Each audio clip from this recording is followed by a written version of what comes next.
Ayan, kahapon natapos natin yung youth camp, no? Nasaan na yung nag-youth camp? Masaya ba kayo? Parang hindi halata ah.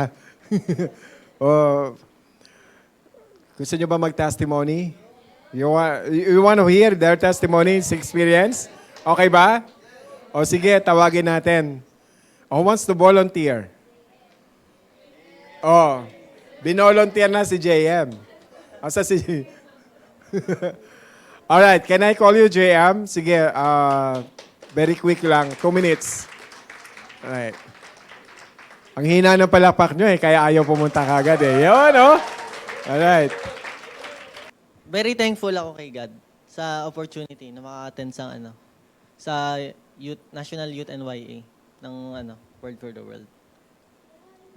Thankful din po ako sa mga tumulong sa akin para maka-attend ako nun sa youth camp. Then marami po akong na-take home Hindi ko na lang, keep in short ko na lang ang summary nun is to defend your faith against all challenges in the world. Yun. And ayun po. Sobrang saya. Lalo na yung pag praise and worship, makikita mo yung mga youth. Grabe, magpuri sa Diyos.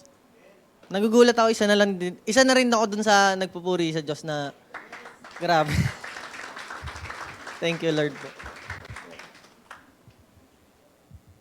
Oh, Nika. Oh, come here. Oh, ayan, come on, Nika.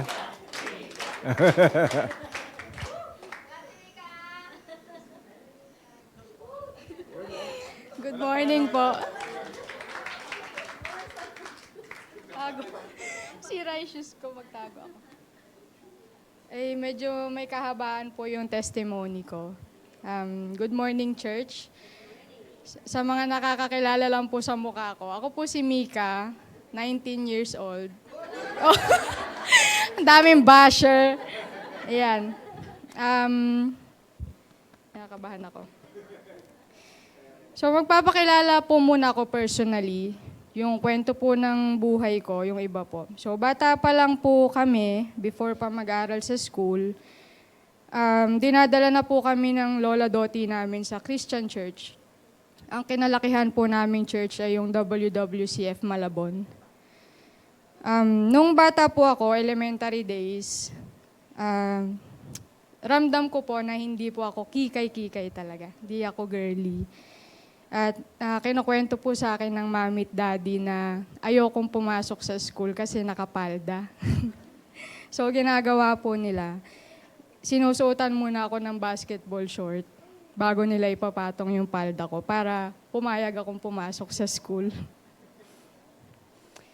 Tapos nung nag-high school po ako, unti-unti ko pong nako-confirm kung ano po yung gusto ko. Nararamdaman ko po na mas gusto ko po ng girlfriend kaysa po ng boyfriend.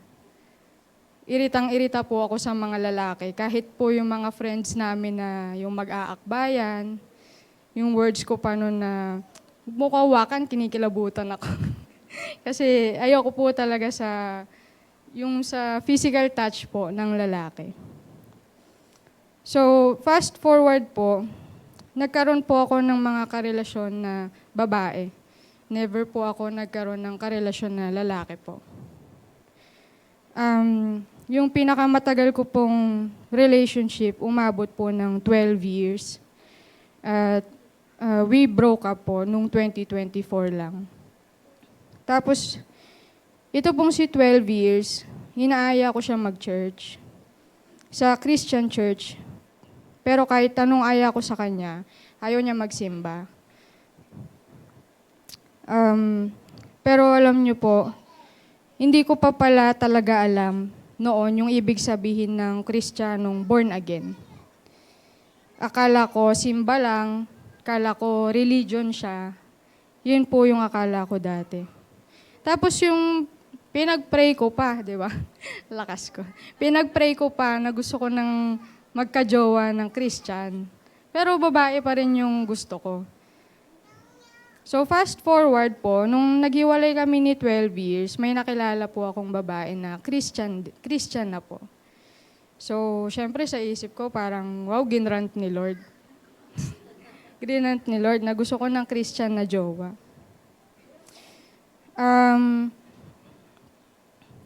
Teka lang po.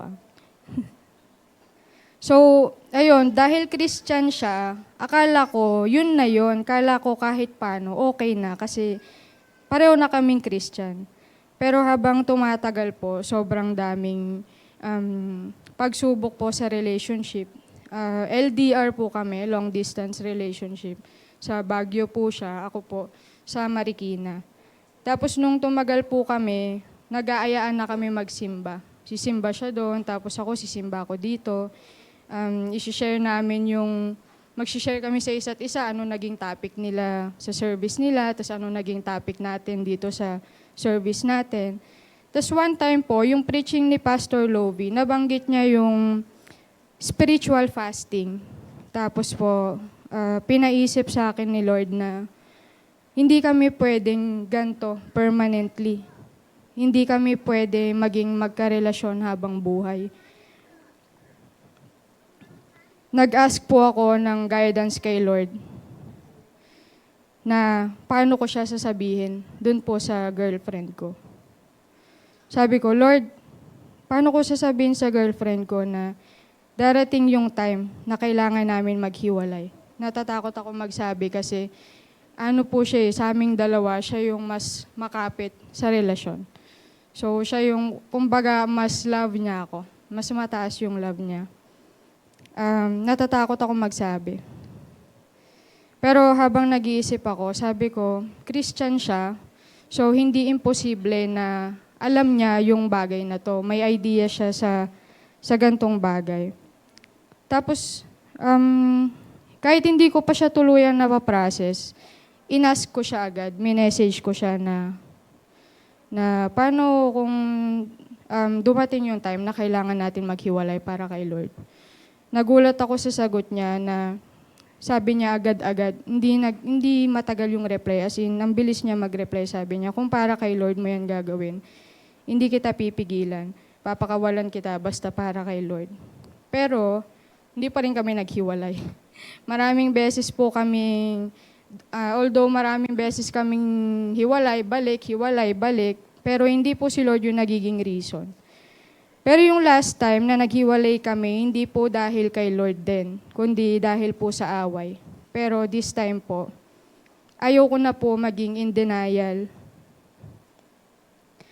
na saan ako?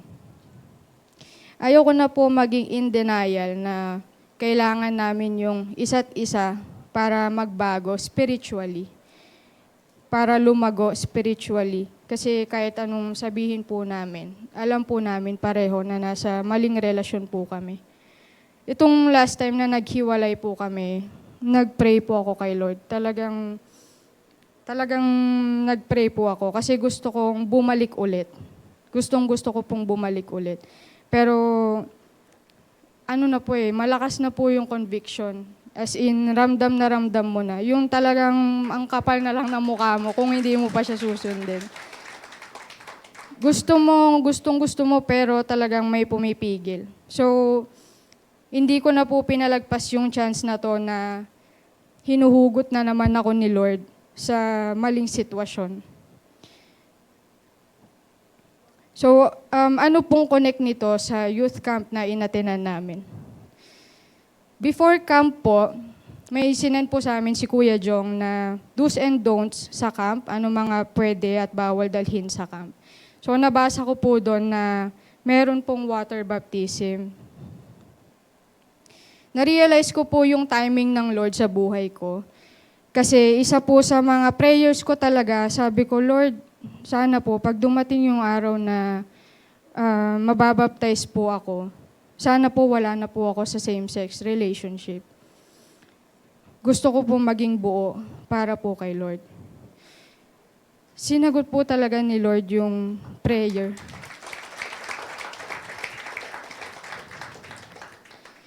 masakit po at mahirap man bumitaw ng tuluyan sa taong mahal mo, pero di mo malalaman yung plano ni Lord sa buhay mo kung di mo siya susundin.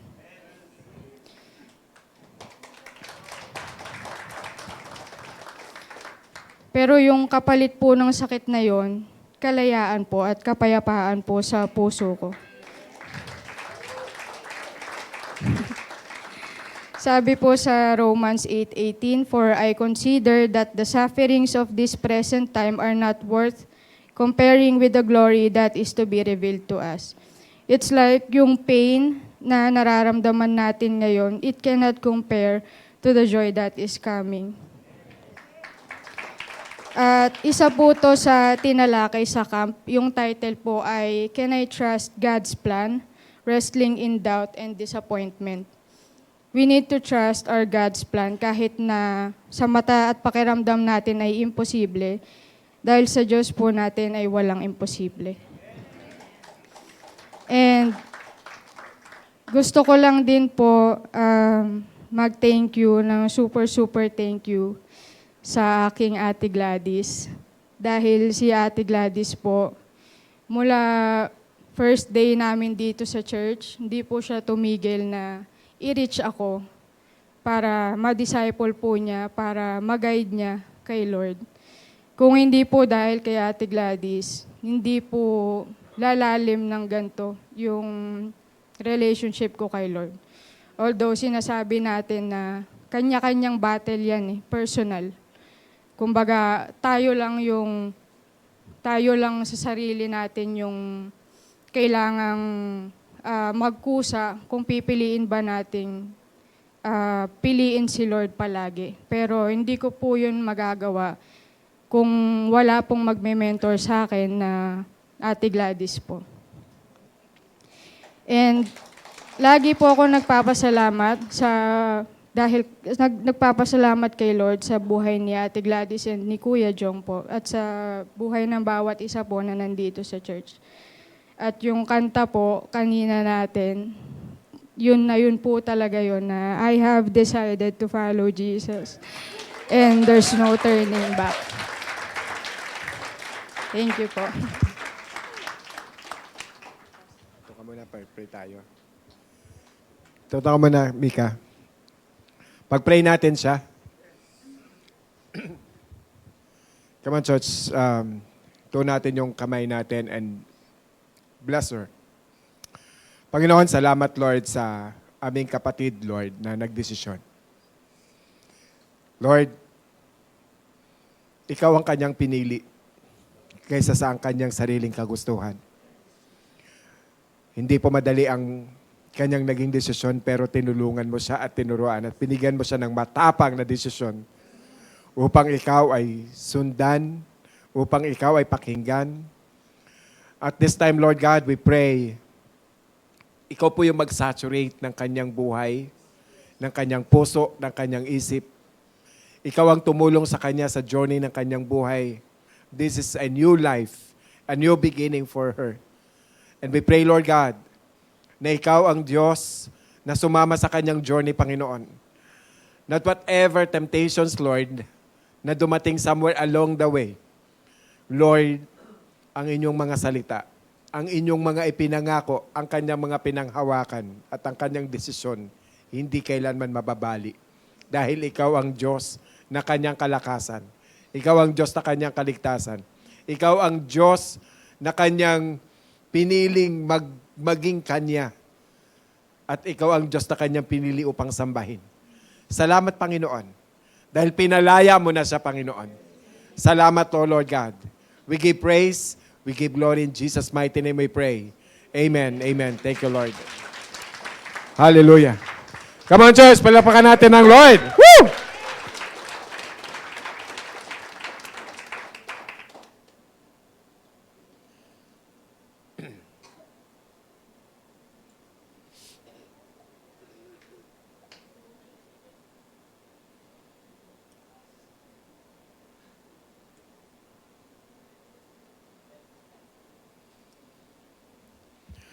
Alright, purihin natin ang Panginoon. Pwede ba isang beses pa palakpakan natin ang ating Panginoon? You know, bawat isa sa atin may mga kanya-kanyang pinagdadaanan. Amen. And salamat sa Panginoon sa pagsama niya sa bawat isa sa atin. I know, marami pong palalayain ng ating Panginoon sa bawat isa sa atin. Amen? Amen po ba? Salamat sa kanyang mga salitang buhay na buhay sa ating lahat. Alright? So, this morning, pwede ko bang ayain ko kayong tumayo? Sa mga umattend, so reserve ninyo yung mga testimony nyo sa next week sa ating sa inyong youth and YA fellowship. Dear Heavenly Father, we thank you. We praise you. We give praise and glory to your name, O God. Salamat sa iyong buhay at kalakasan. Salamat, Lord, na patuloy mo kaming pinatatatag at lagi mo kaming sinasamahan. Sa umagang ito, Lord, ay amin pong pakikinggan ang mga mensaheng inihanda mo po para sa amin. We pray, Lord God, mangusap po kayo. At ang mga salitang ito'y maging buhay na buhay sa aming puso't isipan. At mabigay ng kalakasan at maging desisyon namin, Panginoon, sa aming mga aspeto ng buhay na hindi pa namin nadidesisyonan. At maging kalinawan ito sa bawat area ng buhay namin na kung saan kami ay nakukonfused pa, kung saan kami ay may mga hinihiling na confirmation, mangusap po kayo, Panginoon. At kaming lahat ay makalaya sa lahat ng mga bondages sa bawat area ng buhay namin, Panginoon. Lord God, let your word speaks to us and talk to each and every one of us, O God. At ganun din, patawarin niyo kami sa aming mga kasalanan. Sa ganun, Lord, malaya po naming mapapasok at matanggap ang inyong mga salita na magiging buhay namin, Panginoon. Lord, bless each and every one. And each and every one, Lord God, will receive from you, Lord God, a new and fresh anointing and fresh word. Thank you, Father. We give praise and glory. In Jesus' mighty name we pray. Amen. Amen. Alright, tayo po ay nagpapatuloy sa ating series. Anong title ng series natin? Living in Hope. Ayan. So, ang pag-asa natin ay buhay na buhay dahil ang ating Panginoong Diyos ay buhay. So, buhay na buhay ang pag-asa ng bawat isa sa atin. Nasang chapter na po tayo ng 1 Peter? So, chapter 3 na tayo today. Okay? So, yung isang pastor ay nagkaroon ng small group, no? At nag-focus siya sa grupo na to, yung discussion niya tungkol sa mga hinaharap, no? Na mga hinaharap o yung mga mahihirap na mga pakisamahan na tao. Okay? So, at nagulat siya, merong isang sumagot na kabataan. Okay? So, karamihan sa mga sagot ng mga kabataan ay tungkol sa pamilya, yung mga mahihirap na pakisamahan. So bakit? Kasi sila yung kasama nila 24/7. Right? But however, this young man said something that is very profound. So he said, I discovered that the most difficult people, the most difficult person is myself. So, but the truth is, we are all difficult. Tama po ba? Tama ba? Yes. We have certain traits. We have certain things that can cause irritable to others. Totoo ba yan? Oo. Pero ang nakakatuwa doon, hindi natin alam na ganoon tayo. Di ba, lagi ko nga sinasabi, bagay na nakasanayan, pag sanay ka na, hindi mo na nakikita sa sarili kasi sanay na tayo. But many times, we need a mirror to see that we are too difficult in person, as a person. No, kailangan nating tumingin sa salamin para makita natin kung ano ba talaga tayo at sino tayo. Amen?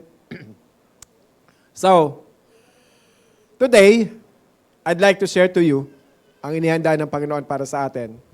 At ang pag-uusapan po natin ay 1 Peter chapter 3, No? How we deal with difficult people. Alright? So marami niyan. Nadami-dami niyan. Sa pamilya, sabi nga nung batang nag-share. So, kapitbahay, sa trabaho. So how we deal with difficult people. So the title of our topic is Stand Firm in Hope When Relationships Are Difficult. Okay? I want to share with you the 3 principles na pag-uusapan natin. Number 1, yan. Be guided by God's will. And number 2, nagpi-feedback ako doon, pero doon sa loob. Malakas doon. Oo nga, no? So, live according to God's way. Number 2, and remain anchored in God's promises. Okay. Before ko po i-elaborate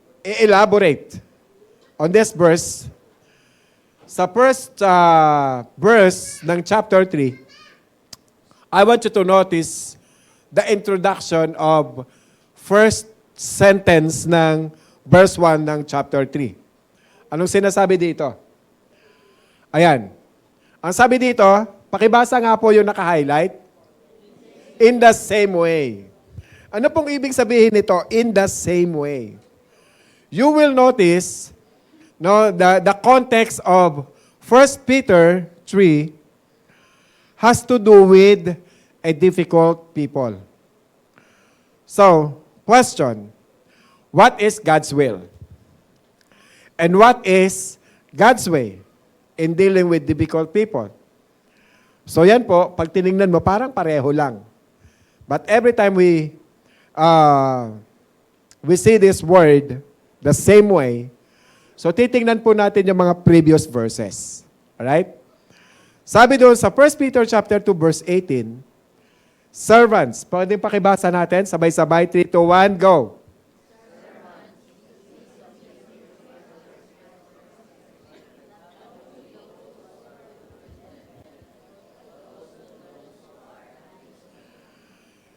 Diba? Hindi lang po yung taong mabuti ang iyong re-respetohin. Pati daw yung mga taong unreasonable. Marami niyan. Minsan, ang hirap nga tao, ang hirap paliwanagan eh. No? Now, question is, what is God's will? Now, every time na sinasabi dito, God's will is to submit with respect, not only to those who are good and gentle, but also to those who are, what? Unreasonable. Ang sabi ng verse 19, for this finds favor, if, for the sake of conscience toward God, a person bears up under sorrows when suffering unjustly. So remember the word suffering unjustly. So what is God's will? Verse 20, but if when you do what is right, God's will is what? You do what is right. Tama? And suffer for it, you patiently endure it, this finds favor with God. So, when you do what is right, you will find favor.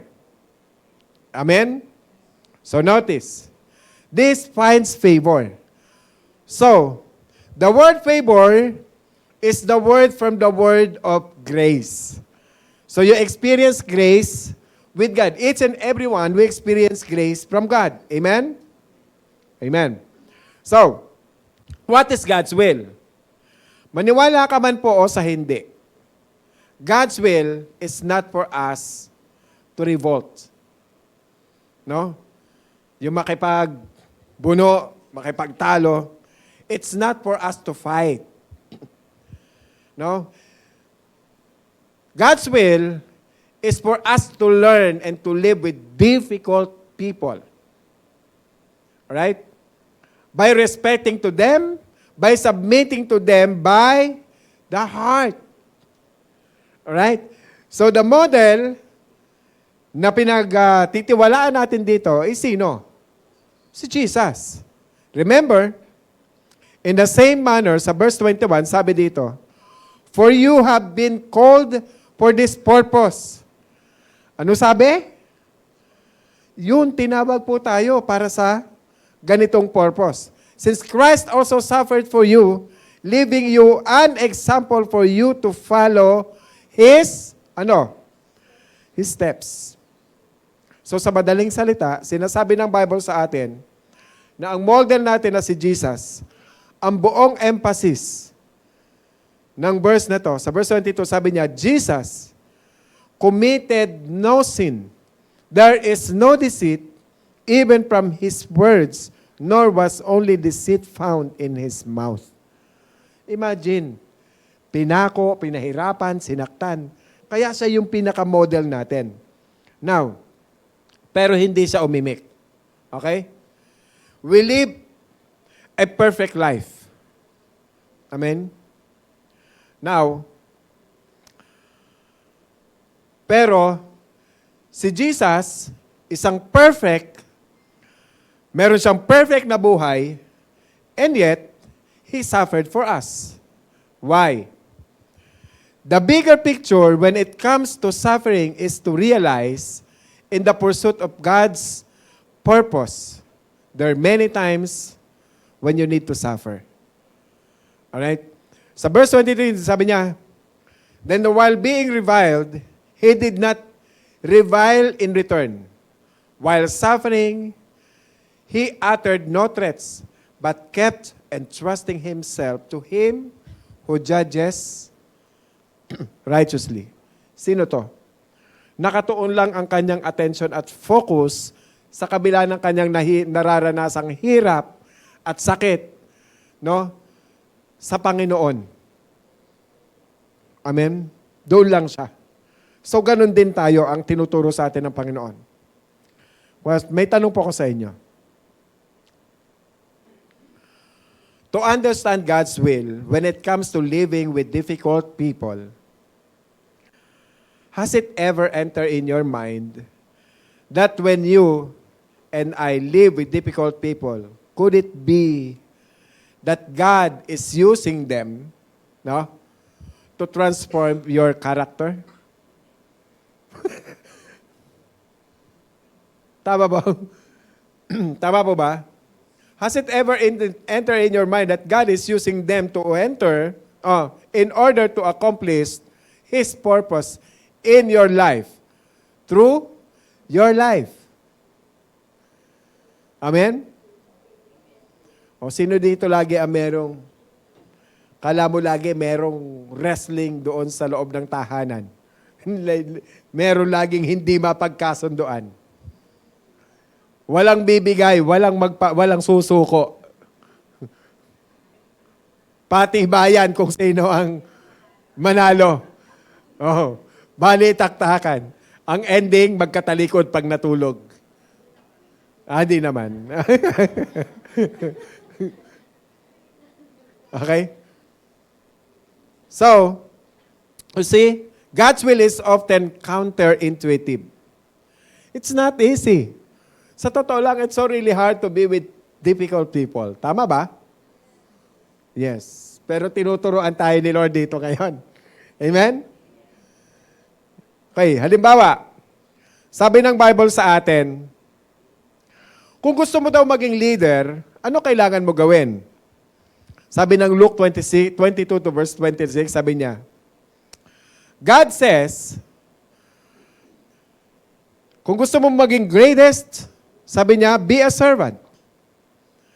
In order to be the greatest, what must you do?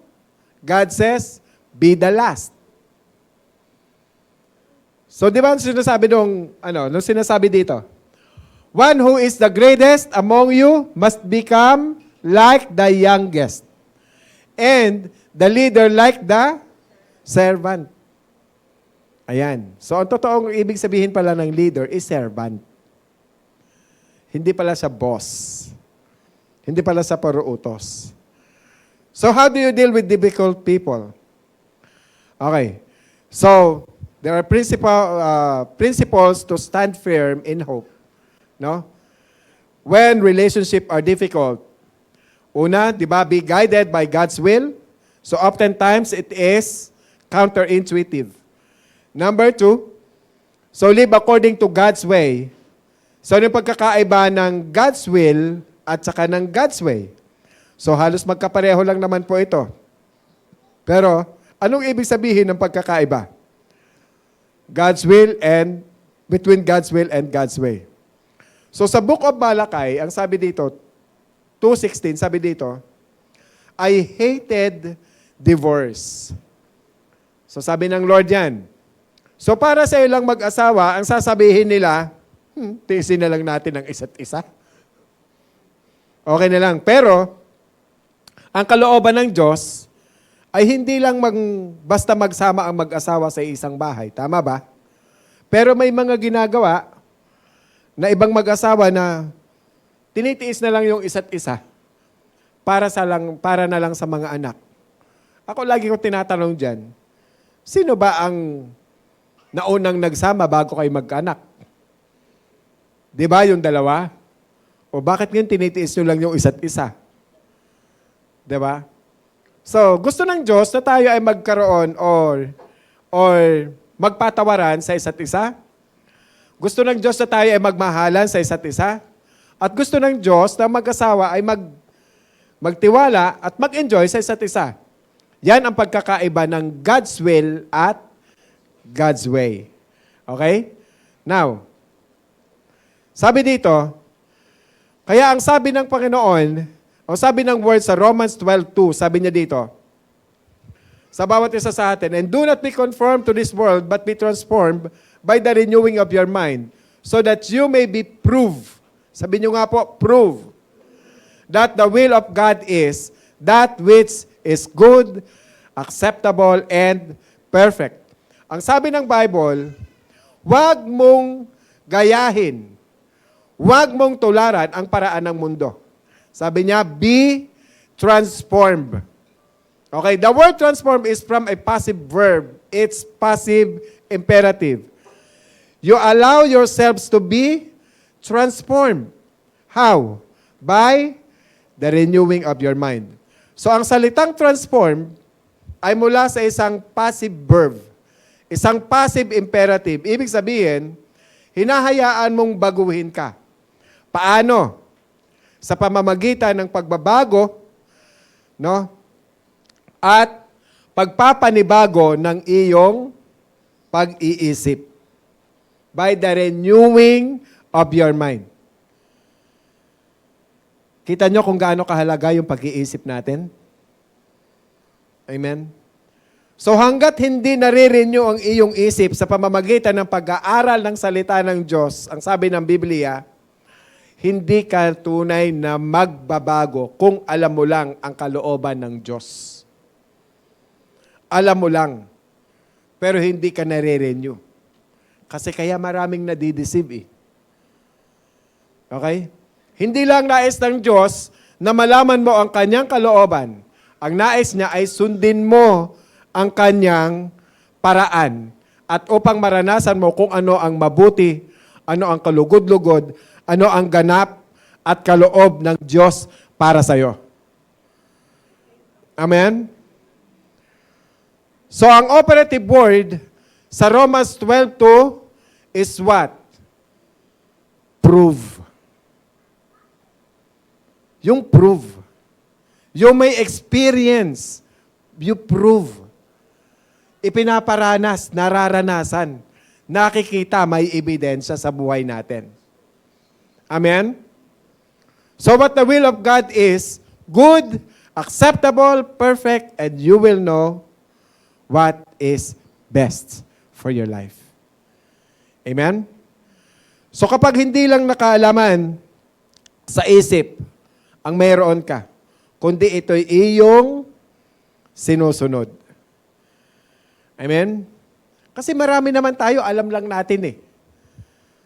Pero ang tanong, sinusunod ba natin? Ginagawa ba natin? Amen po ba?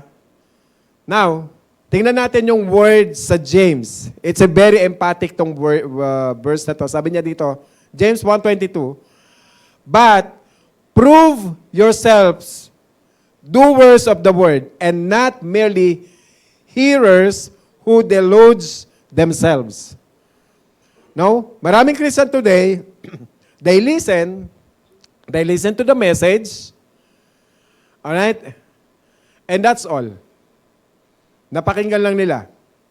They do hears the Bible says, you are deceiving yourselves by not doing it. Sa totoo lang, hirap talaga maging Kristiyano eh. Tama po ba? Maraming Kristiyano ngayon nakikinig ng mensahe. Pero hanggang doon lang siya sa pakikinig. Amen po? Ang sabi ng Biblia, kung tagapakinig lang kayo at hindi tagasunod ng kanyang mga salita, ano sabi? Dinadaya nyo lang ang inyong sarili. So, be doers. Sabihin nyo nga sa katabi nyo, be doers. Amen? So, how do you live with difficult people? You must be guided by God's will. How? By knowing His Word. Amen? By knowing His Word. Tama yun eh. I am so blessed kasi na-confirm, nag-reflect yung Word at na-meditate, nangusap yung Word at nagdesisyon. Amen? Pwede palakpakan natin ang ating Panginoon. Okay? Number 2, live according to God's way. Anong ibig sabihin yan? Tingnan natin si Peter, of being guided by God's will and live according to God's way. So sa verse 3, sa chapter 3, verse 1 to 2, sabi niya dito, in the same way, you wives, be submissive to your own husbands, so that even if any of them are disobedient to the word, they may be won without a word by the behavior of their wives. So verse 2, sabi niya, as they observe you chaste and respectful behavior. Now, do you notice something? Sabi niya dito, respectful behavior. Sabi niyo nga po, ano sinasabi ng Bible dito? In the time of Jesus, ang mga babae po noon, wala pong karapatan. Na kung babalikan po natin yung history, Jewish culture, Roman culture, Greek culture, yung mga kababaihan ay hindi lamang po itinuturing na kahit second-class citizen or even third-class citizen, wala po sila doon. Absolutely wala silang anumang karapatan. Ang lalaki lamang ang merong ganap na authority in their culture at that time. So why is the Bible saying, be submissive? Now, sa ngayon, ang difference is this. After the coming of our Lord Jesus Christ, the problem is exponentially increase. Bakit? Because a wife that has become Christian is going to face double problem. Unang problem, authority of the husband over her. Okay? At ang pangalawang problem is, yung second is the mindset. Ngayon, ako ay isang Kristiyano na. Ngayon, ako ay malaya na. Pantay na tayo sa paningin ng Diyos. Ngunit, sinasabi ni Pedro na kabaligtaran nito yung sinasabi dito ni Pedro. Sabi niya ngayon na ikaw ay Kristiyano, kailangan mong magpasakop. Hindi lamang sa panlabas, kundi mula sa puso. So nakita nyo? God's will is to submit with respect. Tama?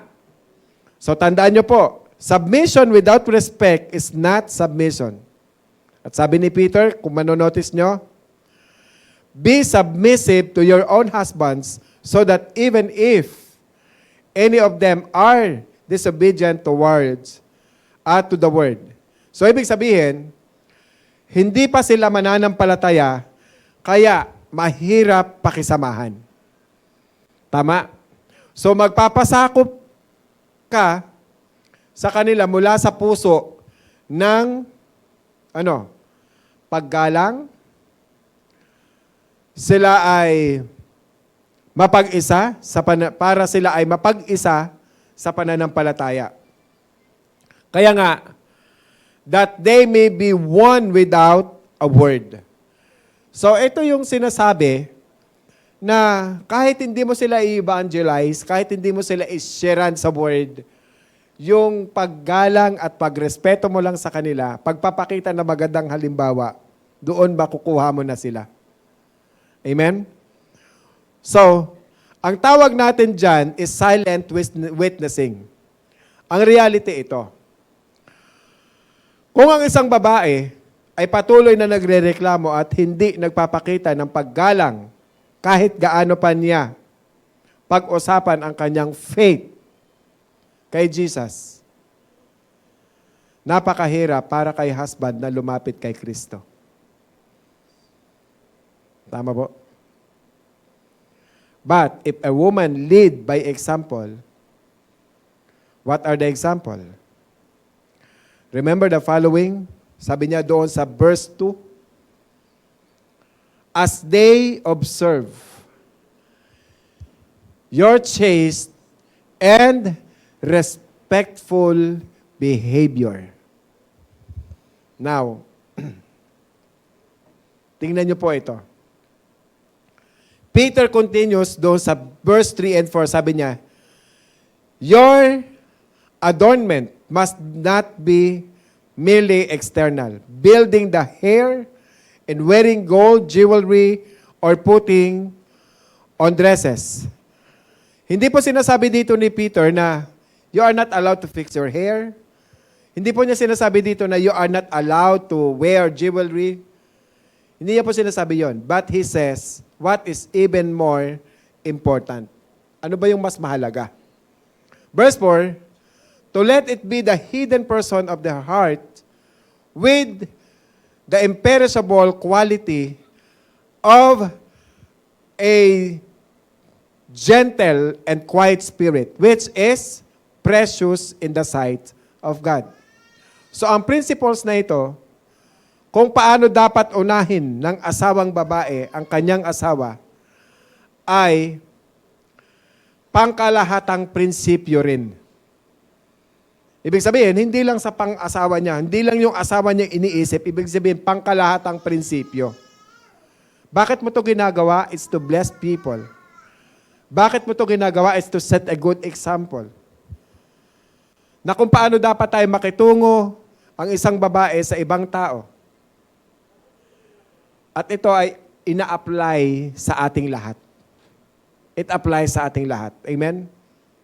Amen po ba? So pagpapatuloy ni Peter as a model of a gentle and quiet spirit, so tingnan po natin.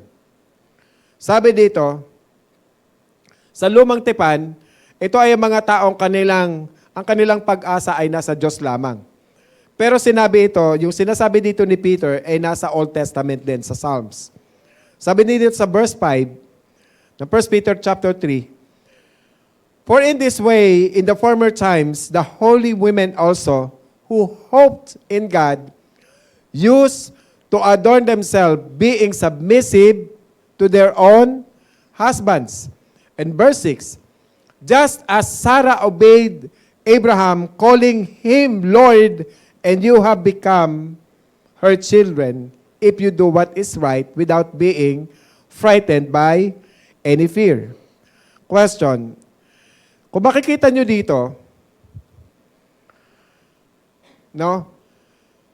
Sa Christian behavior of being guided by God's will and live according to God's way. Ito yung anchored tayo ng faith kay Lord. The more na guided tayo ng ating Panginoon, the more na magtiwala tayo sa Kanya. Amen? And the more you will live according to God's design, sabi niya, being submissive to your husband. So pansinin niyo po yung qualification. Women are to be submissive to their own husbands with respect. Katulad po ni Sarah. Si Sarah, ang kanyang husband, tinawag niyang Lord. Small L. So, ibig sabihin, ganun siya ka-submissive. Amen? So, totoo, it's never easy for every wife to submit. Tama po ba? Bakit? Meron po tayo human nature eh. It's so really hard to become submissive. Pero yan ang design ng Panginoon eh. And that is God's way. Amen po ba? Is it clear? So for me, I'm very much happy with my wife. Kasi dumaan kami talaga doon sa mahabang proseso. But since very clear sa akin yung biyaya ng Lord na binigay sa akin na wife, so ano man ang dinaanan namin, I really appreciate it. Why? Kasi, question is, Lord, bakit ako dumadaan sa ganito? Bakit kami dumadaan mag-asawa sa ganito? Kasi, una, tingnan nyo to, magiging pastor pala ako. Marami akong mag-asawang mai-encounter na ito yung sitwasyon. Marami palang mga anak na mai-encounter at pamimit na ito ang sitwasyon. Kaya lahat tayo dumadaan doon. Kaya we don't need to question God. All we need to do is, Lord, ask God, ano Lord ang purpose? Bakit nangyayari ito? Because later on, it will become great testimony. Amen? Before my wife, hindi yan nagsosorry. Hindi yan umaamin ng kanyang mali. But thank you, Lord. Dati, takot-takot tumingin sa mata niya. Kasi daw, sa kanya, walang problema yung mata niya. Sa nakakakita, madaming problema yung mata niya. But praise God. Di ba wala nang problema yung mata ng asawa ko ngayon? Amen. So thank you, Lord. Kasi pag, yung mata mo. Bakit? Ano ba problema sa mata ko? Ngayon, thank you, Lord. Nagniningning ang mata ng asawa ko. And thank you, Lord, for that. Kasi lahat tayo may kanya-kanya tayong karakter eh. Amen po ba? And si Lord ang nagtatransform at si Lord ang bumabago, hindi tayo. Pero tayo ang ginagawang instrumento ng Lord para mabago yon. Amen po ba? Amen po?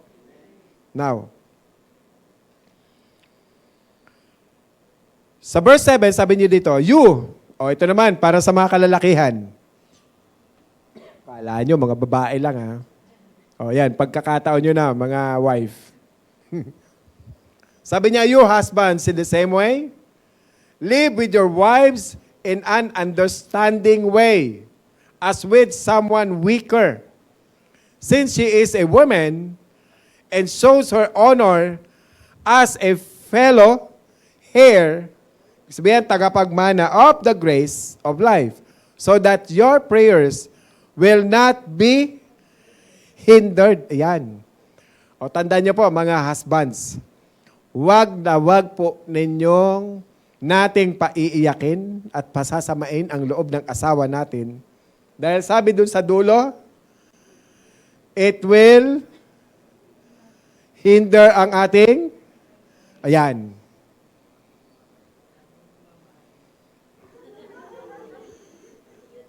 Amen? Ako, I learned. I understand my wife before. So I need to be guided by God para mas makilala ko yung wife ko. Though it's hard, pero praise God. Importante, alam natin kung ano yung pangangailangan nila. Amen po ba? And what are the needs of our wives? Kasi many people, many men or husbands, ang alam lang nila, ang alam ng marami, physical needs, foods, clothing, no? Yun yung most mga kalalakihan, doon nakafocus. But what about the emotional needs? Ano ibig sabihin ng emotional needs? Yung fears niya, yung worries niya. No, it makes your wife anxious. Alam ba natin yung kung ano yung pangarap ng asawa natin? Mabigyan ka ng bulaklak, i-date mo siya, magkaroon kayo ng intimacy na magkapagkwentuhan. Simple lang naman minsan ang hinihingi niyan mga men. Minsan yung ipanood mo ng sine kung yun yung gusto niya, samahan mo. Amen po ba? Minsan mababaw lang yung kaligayahan, magbigay ka lang ng time, lumakad.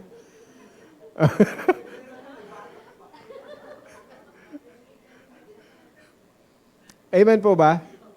Hindi kailangan ng magastos Ang kailangan lang minsan, yung bang minsan kahit burger lang yan, kahit hopya lang yan.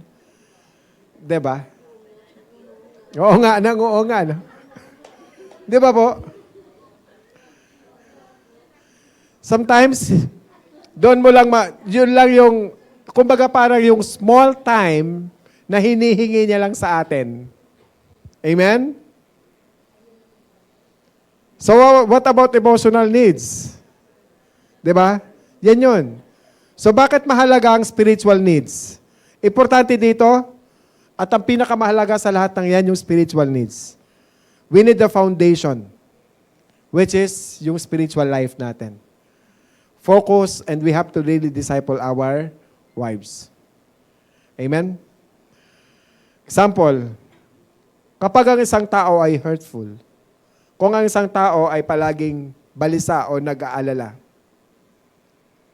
ano ba talaga yung problema? Ang problema ba ay takot? Dahil lamang sa sitwasyon or dahil sa mga nangyayari sa paligid? O dahil may mas malalim pa na problema? Minsan yun yung hindi natin naaabot.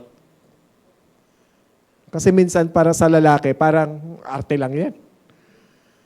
No, sana hindi ganun yung iniisip natin. Ito ba ay dahil sa kawalan ng kakayahang magtiwala sa Diyos? Importante yan. Baka ito na yung nangyayari sa mga wife natin, hindi pa natin nalalaman. Amen? Is it because of inability to trust God? Is it because we are not able to surrender everything to God? So yun ba yung totoong problema? Or not to be able to trust God, superficial, panlabas na lang, yung nakikita sa atin. So minsan may mga problema na mas malalim pa. Amen? Mas maganda rin na napag-uusapan ito. Amen po ba? Mahalaga na kilala natin ang asawa natin. Dahil lahat po tayo anak ng Diyos. Amen? Yan po ang kahulugan ng spiritual problem. Yan ang ibig sabihin yan. So tingnan natin na mas malalim pa. Kaya need natin ma-disciple yung wife natin.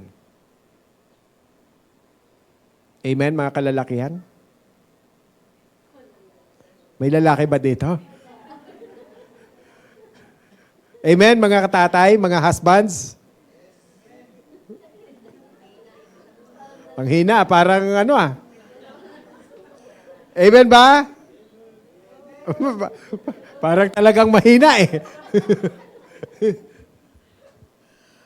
Sabi niya dito, verse 7, di ba? You husband in the same way, live with your wives. Not only in an understanding way, as with someone weaker. Hindi sinasabi ng Biblia na ang asawa ay mababa or inferior. Ang talatang ito ay simpleng nagsasabi na ang babae ay physically mas mahina at mas marupok. Ang diwa nito ay mahalaga siya at dapat siya nating ingatan. Amen? Talagang walang sumasagot ng mga tatay So, ang totoo, mas sensitibo sila. Kaya kung ganon, kailangan ninyo kailangan nating tratuhin sila ng mas maingat at mas magalang. Okay? Now, kapag sinasabi ng Biblia na weaker vessel, wala itong kinalaman sa pagiging mababa o inferior. Napakalinaw ang Biblia tungkol dito. Sabi niya dito, it has nothing to do with inferiority or superiority. The Bible is very clear. Ang sabi ng Galatians 3:28, sabi niya, then, neither Jew or Greek, there is neither slave nor free man, there is neither male nor female, for you are all one in Christ Jesus. Amen? So sa mata ng Panginoon, pantay-pantay po tayo. Different roles, not means superiority or inferiority. It's just a principles of God's design. Yan po ang dinesign ng Panginoon. At alam ng Panginoon ano ang best para sa Kanya. Kaya naman, sabi niya, you husbands in the same way, live with your wives in an understanding way, and show and grant her honor. Amen? Okay. Bakit ito mahalaga? Sinasabi ng Bible, sabi niya dito, God's way in such that your vertical relationship and horizontal relationship are intertwined. Now, you cannot say, I'm right with God. Hindi natin pwedeng sabihin yon. But your relationship does not matter. That is false spiritually. Ang true spirituality is tested in the home of life. Amen? It is tested and committed in a relationship. And you cannot run kapag kayo ay mag-asawa na. Pag may problema, hindi yan po tinatakbuhan. Hindi po yan tinatakasan. Hindi yan tinutulugan. Hindi yan hinihintay na lang kung kailan bumalik yung mood. Amen? Yan ay para siyang sugat na unti-unting nai-infect kapag hindi siya nadidil. Amen po ba? Run in uncommitted relationship like husband and wife, parents and children. You cannot escape. You need to apply. Kung ano yung sinasabi ng ating Panginoon. The power of the Holy Spirit, we need to grow in the fruit of the Spirit, and that's, it says. No? And that's why it says, sabi niya dito sa verse 7, okay, sabi niya dito, so that your prayers will not be hindered. Amen? So, kailangan nating i-apply. Kailangan sundin ang sinasabi ng Panginoon. Amen po? So, this universal, in all relationship, we must give each other, be understanding, be gentle. As you can see, ang role ng wife, ang role ng husband, that is God's way. Hindi po yan madali, but remember, stand firm in hope when relationship are difficult. Amen po? Amen po ba? So, pangatlo, remain anchored in God's promises. How does this mean, remain anchored in God's promises? So, sinasabi dito sa 1 Peter 3 verse 9, sabi niya dito, to sum up all of you. So ito, to sum up all of you. Hindi na po ito para sa married lang. This is not only for men, not only for women or mother. This is for everybody. Sa married, sa single, sa young, and olds, and everybody. Kailangan po nating susundin. Sinasabi dito, ibinibigay nito ang iba't ibang katangiang dapat ninyong isabuhay. Maging maayos ang samahan, magmalasakit, mapagmahal bilang magkakapatid, mabait ang puso, mapagpakumbaba sa espiritu. Lahat ng ito ay larawan ng pag-ibig na dapat nating isagawa at dapat nating ginagawa. Be harmonious, sympathetic, brotherly, kind-hearted and humble in spirit. Okay? Ano ibig sabihin yan? This is all about love in action.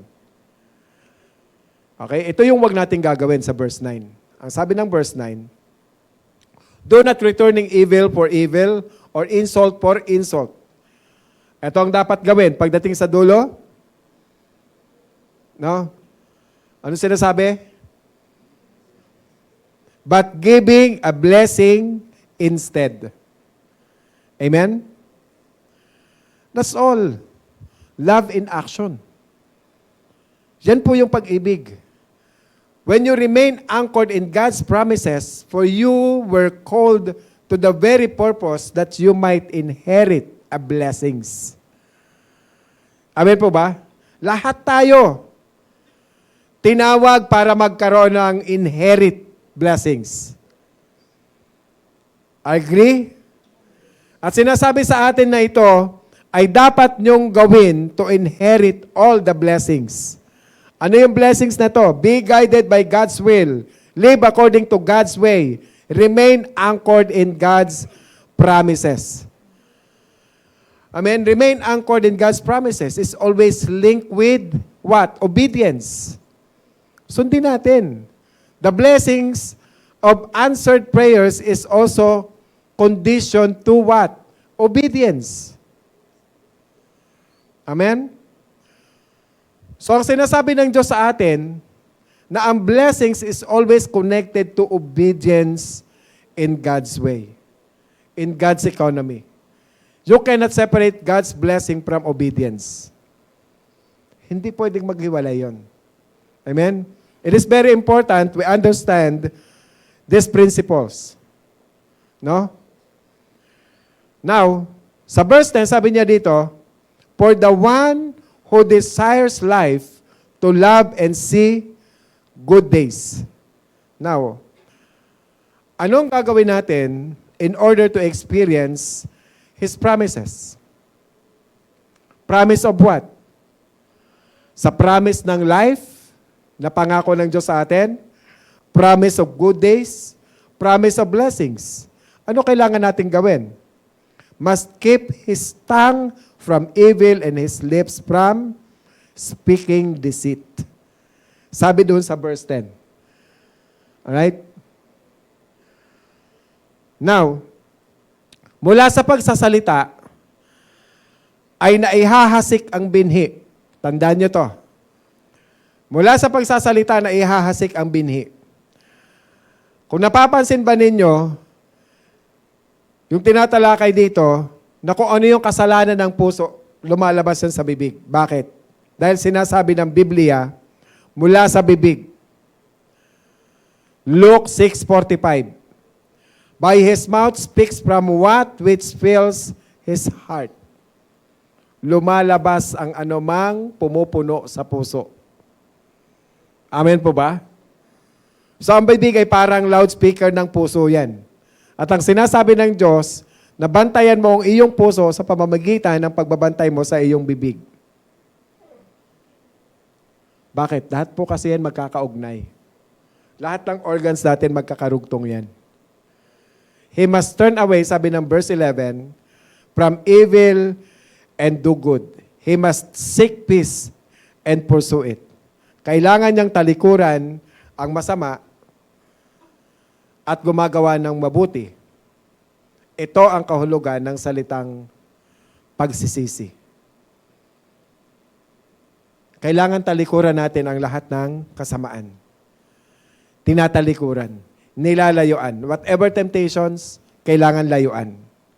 So ang susi ng pagpapala, kung nais mong mabuhay nang nakasandig ang mga pangako ng Diyos sa atin, kailangan mong maunawa ng kondisyon ng ating Panginoon. Ano kondisyon niya?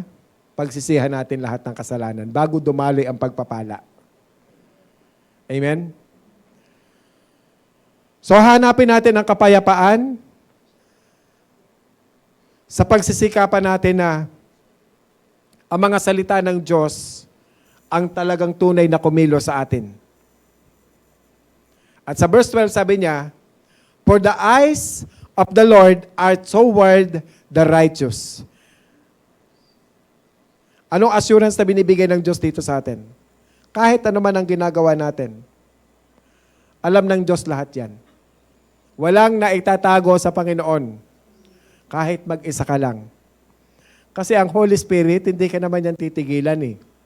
Lagi po natin tandaan, naniniwala ba kayo na bago pa tayo gumawa ng mali, may nagpaalalang huwag gawin yan? Ano mang pagkakamali yan? Kahit simpleng pagkakamali yan, may nagpapaalalang huwag gawin yan. God knows. The eyes of the Lord towards the righteous. It's a promise. God sees. God knows. God cares. God hears each and every one of us. Amen? Attentive ang ating Panginoon sa pakikinig sa ating panalangin. Yes. We need to have an amazing intimacy with God. What a blessing of God. God gave us assurance. God gave us protection. Lagi nating tandaan, God's face is against those who do evil. Tinalikuran natin ang Panginoon, ayaw ng Lord yun. Kaya dapat napakahalaga maunawaan natin ito. Ang puso ng Panginoon, God is telling us in a difficult times. Totoo, humaharap po tayo sa iba't ibang hamon ng buhay. Yes. Pero kailangan mong mamuhay ng may pag-asa. Pag-asang nakasalig sa pangako ng ating Panginoon na dapat ang buhay mo ay nakasandig sa kanyang mga pangako. Notice, sabi ng Deuteronomy, this is very clear, ang sinasabi ng Deuteronomy. Sabi dito, I call heaven and earth to witness against you today that I have set before you life and death, the blessing and the curse. Ano sinasabi? So choose life in order that you may live. So pinapapamili tayo. The choice is yours. Ang desisyon sa atin.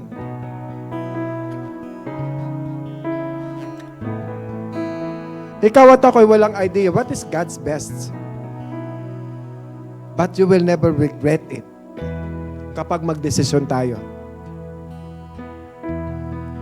Every one of us we face with difficult people. Maharap tayo. But when you encounter difficult people, you become hardened. Do you run away or you are able to influence them? Influence. So kung mga naging makahulugan ang salitang ito, mensaheng ito, mga kapatid, ngunit may problema ka pa rin, sabi nyo, ang hirap naman ng pinapagawa nito ni Apostol Pedro. Parang ang hirap ng requirement na pinapagawa ng Panginoon. Ang hirap manampalataya sa Diyos. Parang sinasabi mo na hindi naman ako makapaniwalang gagamitin ako ng Panginoon, yung itsura kong to, yung kalagayan kong to. Kapatid, pinili ka na ng Panginoon. Pero ito yan, maaari ba ako magbahagi sa inyo? Possible kayang may alam ka tungkol sa Diyos, ngunit hindi mo pa siya talaga kilala mula sa iyong puso. Kasi hindi mo pa alam kung anong gagawin.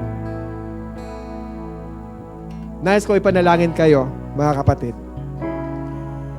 Isang panalangin na kumilos ang Diyos sa inyong buhay at tulungan kang gumawa ng desisyon para sa itunay na yating sundin. Kapatid, ang iba sa atin dito ilang beses nang namiligro sa buhay. Pero hanggang ngayon hindi pa nakakapagdesisyon, makinig at sumunod sa nais ng Diyos sa iyong buhay. Tayo po tayo lahat. Maganda ang layunin ng Panginoon sa atin. Hindi nais ng Diyos na masayang ang buhay natin. kung na-enjoy natin ang mundo noon, pero hindi naging tunay at ganap ang ating kaligayahan at kasayahan, this the right time for you to decide, for us to decide, talikuran ang mga bagay dapat nating talikuran sa mundong to. Konti lang yung buhay natin at hindi natin alam kung hanggang kailan tayo.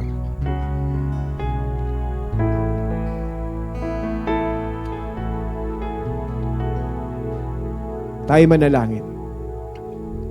Amang Diyos na nasa langit, ngayon, Panginoon, napagtanto ko kung gaano mo ako kamahal at kung nais mong alam mo kung ano ang pinakamabuti para sa akin. Tulungan mo ako, Panginoon, na yakapin ang kahalagahan ng pagkakilala sa iyong kalooban, ng pagsunod sa mga pamamaraan mo, sa pamumuhay mo, sa buhay na nakasandig sa iyo, Panginoon. Nagtitiwala ako sa iyong pangako. Dakilang Diyos, pinipili ko ang buhay. Pinipili ko ang sundin ka. Pinipili ko ang ikaw ay manahan sa akin. Pinipili kong ikaw ang maging tagapagligtas ko. Tulungan mo ako. Tulungan mo ako, Lord, na isuko ko ang lahat sa iyo, Panginoon. Lahat ng mga takot ko, lahat ng duda ko sa sarili ko, lahat ng duda ko sa buhay ko. Lord, ang lahat ng ito, sinusuko ko sa iyo. Dahil mahal mo ako. Dahil ipinangako mo, Panginoon, na pagpapalain mo ko habang kami ay sumusunod sa iyo. Panginoon, tinatanggap ko ang kaloob mo yung kapatawaran. Tinatanggap ko, Panginoon, ang kaloob niyong pong buhay na walang hanggan. Mula ngayon, Panginoon, tulungan mo ako sa aking desisyon na ikaw ay patuloy kong paglingkuran. Na humarap man ako sa mga difficult people, hindi ako iiwas kundi sila ay haharapin ko para sila ay influensyahan ng puso ng pag-ibig na itinanim mo sa akin ngayon na bagong puso. Sa bagong pusong nilagay mo sa akin. Sa bagong isip at perspective na binigay mo po sa akin. Magiging good influencer ako, Panginoon. Yung mga taong nasa paligid ko na nag-i-influence sa akin ng hindi tama, Lord, bigyan mo po ako ng lakas ng loob upang sila ay bahaginan ng mabuti. Upang sila ay sumunod sa tamang aking nilalakaran. Lord, dinadalangin ko lahat ng mga mag-asawa na mayroong hindi pagkakaunawaan sa bawat isa. Hanggang ngayon, may conflict na hindi naaayos, Lord. Dalangin ko, Panginoon, bigyan mo po sila ng wisdom, ng courage, na maging open. Bigyan mo sila ng isang tanong na mabubuksan para pag-usapan nila at pagkasunduan kanila. Ikaw ang mamagitan, ikaw ang tumayo sa pagitan nila upang mag-intervene, upang mag-unite ang kanilang spirit sa iyo, Panginoon, at magkaroon ng harmonious relationship ang bawat mag-asawa. Lord, hindi sa pakiramdaman, bagkus mas kilalanin ng mag-asawa ang bawat isa. At ang bawat isang mag-asawa, Panginoon, ay maging modelo ng kanilang mga anak at mga apo, Panginoon, na ikaw ang magturo sa kanila upang sila'y maging mentor, upang sila'y maging